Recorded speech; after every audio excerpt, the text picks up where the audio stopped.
Just picture a diagram with different layers, or like a picture or a drawing of the ocean with different layers of current, or different wavelengths. And each section, in a sense, has a different color, for example. Just separate these out for yourself, so that there's this clear distinction, this clear visualization of different layers, different levels.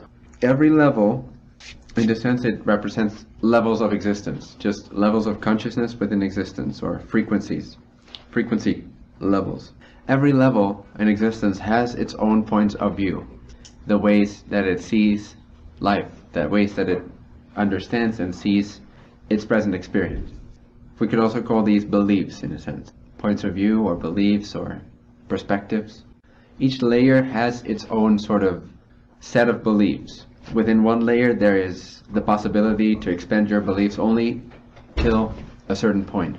And they're all going to have, every belief that you run into on that level of consciousness, they're all going to have something in common. There's something similar about them. They're of a particular level, they're of a particular vibratory nature. They have a particular feel to them. They have a limit to their understanding, a limit to how expansive these beliefs can be. If you go a level up, in a sense, then you naturally reach, from that point of view, you feel its freedom, which is great, it is. It's the expansion, so it feels like freedom. But as many of you who have been spiritually searching and practicing and finding and searching and practicing and finding and searching and practicing and finding and searching and practicing and finding, you will know from experience that one point of view that at first really did it for you, that first really liberated you, after a while it sort of grows stale. Have you had that before? Mm-hmm. You can use a particular pointer, a particular meditation, or a belief to sort of counter a way of seeing life that you previously didn't use, but now that you're using it, you're gaining the freedom, the sense of freedom, and maybe at that point you call that freedom, period. You say, oh, that's the freedom, this is the way it is, because it feels free. It doesn't feel like it's another layer of beliefs. It doesn't feel like it's another layer of perspective. It just feels so much more expansive than the previous level that we call it freedom. But in a sense, it's just the expansion of consciousness. And once that starts to grow stale, there may be a seeking energy again. There may be a sense of not being entirely satisfied again. And so you search, in a sense, you have that urge for greater expansion again. And you again go a level up, in a sense, and reach that level where there is again different perspectives, different points of view that are more expansive in nature, or wiser, more loving, more in alignment with the idea that all is one. On each level of those perspectives, you cannot win from any of these perspectives. So let's just use a very common human one on a very basic human condition level, which is that of I'm unworthy. As soon as you grow up here, you're taught that you're unworthy. Basically, everyone, as I see it. On that level of I am unworthy, there is no resolution to the idea I am unworthy. There is no resolution whatsoever to the idea I am unworthy on that level. It will always confirm itself. It can never compensate for itself. It can never find I am worthy on the same frequency as I am unworthy. The level which holds the belief I am unworthy, from that level there is no healing of that perspective. It's always going to be right. You can't win.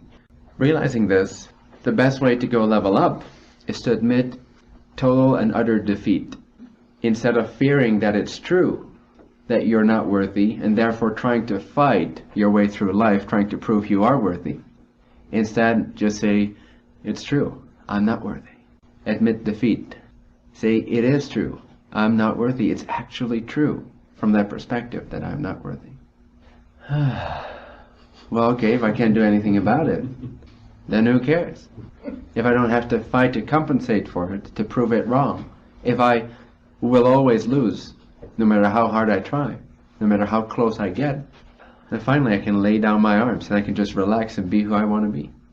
It's always going to be true from a particular point of view that you're not worthy, that you're not good enough, no matter how well you perform, no matter how perfect you do the things you do to perform, to compensate.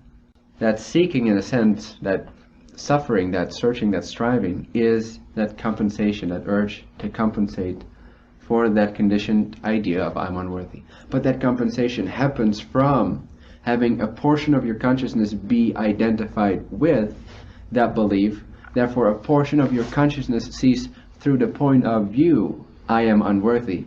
And that portion of your consciousness feels the urge. It is that portion of your consciousness that's looking through the belief, I'm unworthy, that feels like it wants to prove it's worthy.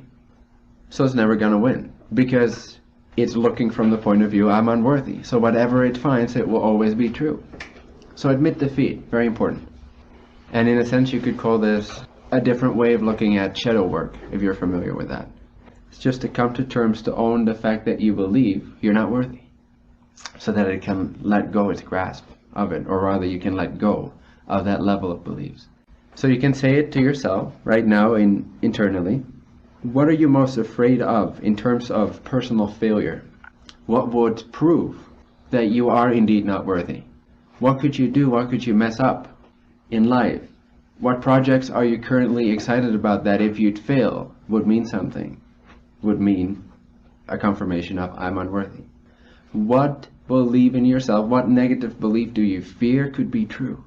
What are you subtly trying to compensate for?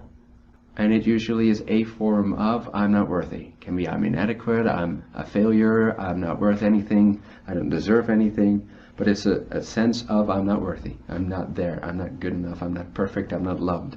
So find that belief that you're afraid of being true, and say to yourself internally, I'm afraid that it's true that that I'm unworthy, for example. I'm afraid that it's true that I'm unworthy. I'm afraid that it's true that I'm not perfect. I'm afraid that it's true that I'm a failure. And just feel the honesty of that within yourself. Feel the honesty of admitting that. And now say to yourself, it is true that I'm unworthy. And see how that may cause some uncomfortability. Because you still fear that it's true, but on some level you believe it's not the whole truth. That's why you keep fighting to compensate for it. You're trying on that same level to reach a state and to reach circumstances and to look a certain way in the eyes of other people that it will look like and feel like you are worthy. What is just a cover-up.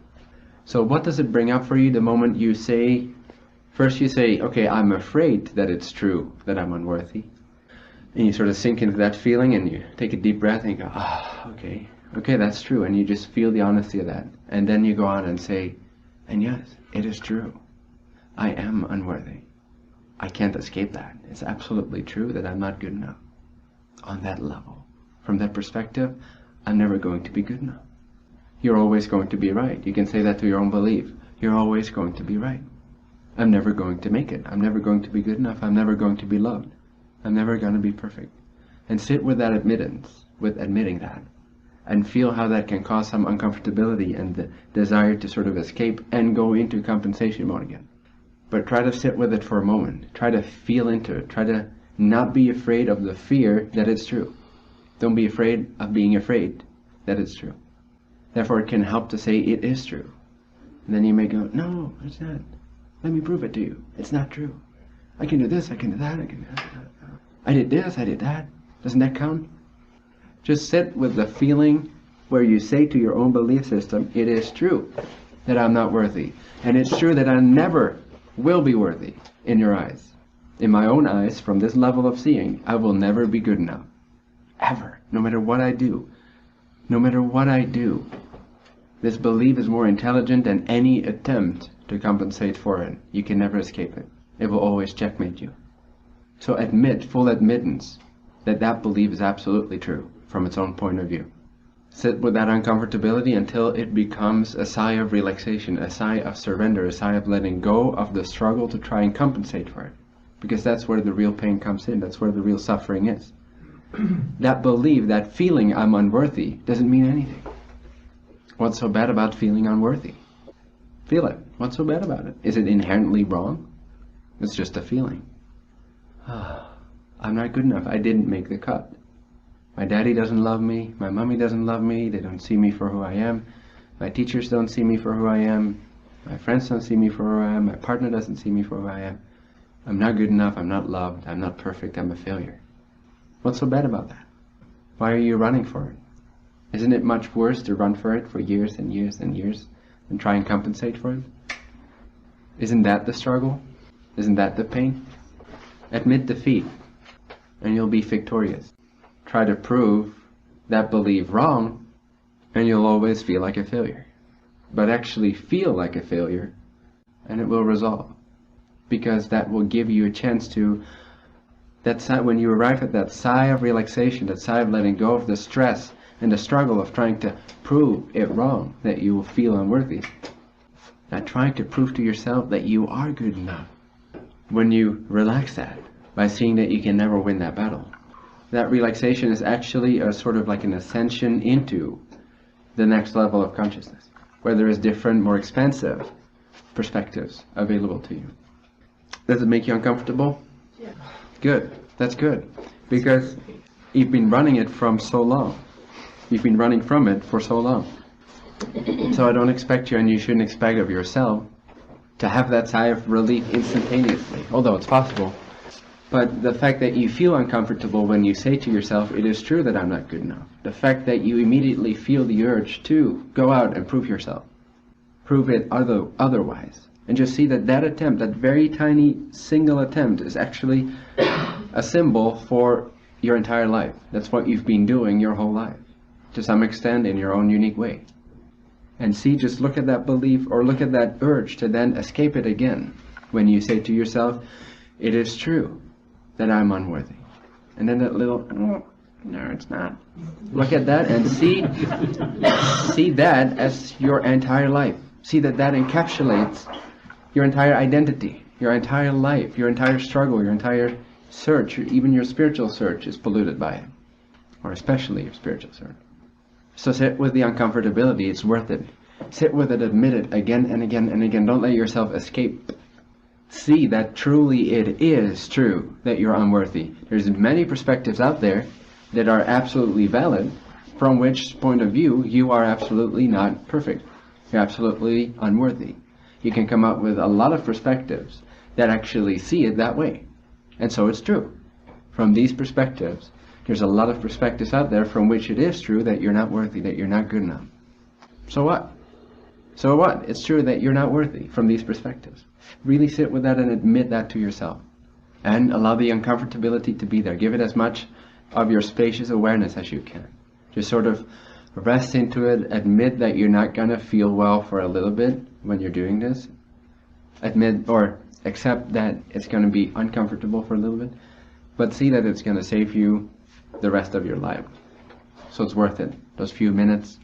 And the more you're willing to actually accept it and meet it, and the more value you see in admitting that from that point of view you're never going to be right. You can never convince that point of view. You can only shift to a different frequency where that point of view is no longer believed in. But that from that point of view it's always going to be true. The more willing you are to face that, the more immediate that transformation happens.